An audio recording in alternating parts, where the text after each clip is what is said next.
قوموں کے جو اجتماعی جرم ہوتے ہیں ان کی سزا قومیں دنیا پہ پاتی ہیں۔ یہ بات میں آپ کو بتاؤں، جو قومیں اجتماعی زیادتی کرتی ہیں، اجتماعی ظلم کرتی ہیں، جو قومیں اجتماعی سستی کا ارتکاب کرتی ہیں، جو قومیں اجتماعی غلطی پہ ہوتی ہیں، تو ان کی اجتماعی غلطیوں کی سزا انہیں دنیا پر ہی ملتی ہے کہ ذلت میں، نقبت میں، رسوائی میں ان کو مبتلا کر دیا جاتا ہے۔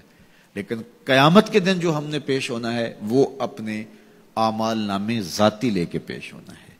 تو اس لیے کاش کہ اجتماعی نظم ایسا پیدا ہو جائے، اور اگر ایسا نہیں ہوتا تو کم از کم ہم اپنے تو ذمہ دار ہیں اور ہم اپنے اعمال نامے لے کر کے قیامت کے دن اللہ کے حضور پیش ہونا ہے، تو ہم ان کی صحت کے لیے کوشش کر لیں، اپنی خواہشات کو، اپنی آرزوؤں کو، اپنی تمناؤں کو اسلام کی دہلیز پہ رکھ دینا اور اپنی گردن کو جھکا دینا۔ یہ اسلام کا معنی ہے۔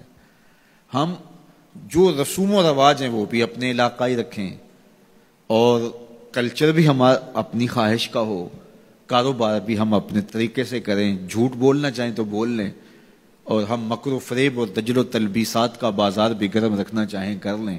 جب مسجد کو آئیں تو ٹوپی پہن لیں اور نماز پڑھ کے پھر ٹوپی وہیں رکھ کے، نماز بھی وہیں رکھ کے، دین بھی وہیں رکھ کے پھر دکان پہ جا کے بیٹھ جائیں۔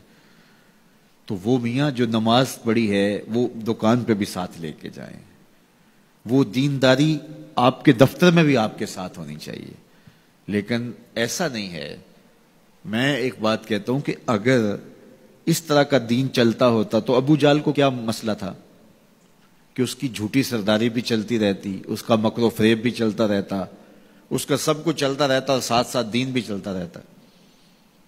لیکن اسے پتا تھا کہ دین لانے کا مطلب یہ ہے کہ بلال کے ساتھ کندھے سے کندھا ملا کے کھڑا ہونا پڑے گا۔ دین لانے کا مطلب یہ ہے کہ سر سے لے کر پاؤں تک اسلام کا نظم قبول کرنے اور اسلام کا طرز حیات اختیار کرنا پڑے گا۔ تو اسلام لانے کا مطلب یہ ہے کہ جب ہم مسلمان ہوئے تو پھر حضور کا دیا ہوا سارا نظام ہم اپنی روحوں میں اتار لیں گے۔ تو مجھے اور آپ کو اپنی خواہشات، اپنا طرز زندگی، اپنا انداز معاشرت حضور کے لائے ہوئے نظم کے مطابق اختیار کرنا پڑے گا۔ صرف نمازوں کا نام ہی دین نہیں ہے، سر پہ امامہ رکھ لینے کا اور داڑھی سجا لینے کا نام ہی دین نہیں ہے۔ ہماری رسوم و رواج بھی بدلنی چاہیے، ہماری سوچ اور فکر بھی بدلنی چاہیے، ہمارا طرز زندگی بھی بدلنا چاہیے، ہماری سوچوں کے زاویے بھی اسلام کے دیے ہوئے اصولوں کے مطابق طے ہوں، تو پھر اسلام کے حقیقی ثمرات ہمیں ملیں گے۔ ہمارا کاروبار، ہمارا نظم، ہمارا انداز زندگی اسلام کے بتائے ہوئے طریقوں اور اصولوں کے مطابق ہو تو پھر ایک خوبصورت زندگی جینے کا تصور پیدا ہوتا ہے۔ تو اللہ تعالی ہم سب کو اپنی راہوں کا مسافر بنائے، اور اللہ ایسے اسباب پیدا کر دے اور اس کا حصے دار ہمیں بھی بنائے، منبر و محراب کے دیگر ذمہ داران کو بھی بنائے، کہ وہ ایک اجتماعی نظم قائم کرنے میں کامیاب ہوں۔ سب سے پہلی اس کی ضرورت تعلیم و تعلم ہے۔ میں تو یہ کہتا ہوں کہ بہت سارے منبر و محراب کے وارثوں کا اور وہ جو مسند نشین لوگ ہیں ان کا اپنا فہم دین ہی ناقص ہے، یعنی اپنا شعور دین ہی کامل نہیں ہے۔ تو جب ان کا اپنا فہم دین ہی ناقص ہوگا تو یہ کس طرح پھر ایک اجتماعی نظم کے ذریعے اسلام کی حقیقی شکل اور صورت پیش کر سکتے ہیں۔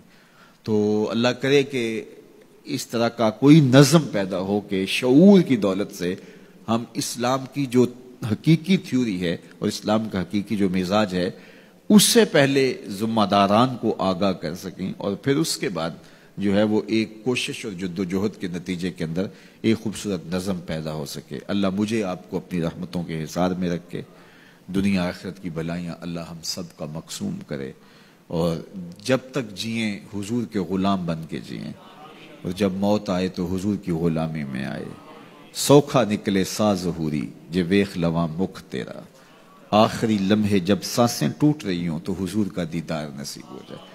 اگر آخری لمحے یہ مقصود ہاتھ میں آ گیا اور یہ مقصد نصیب ہو گیا تو پھر مرنا بھی تحفۃ المومن بن جاتا ہے۔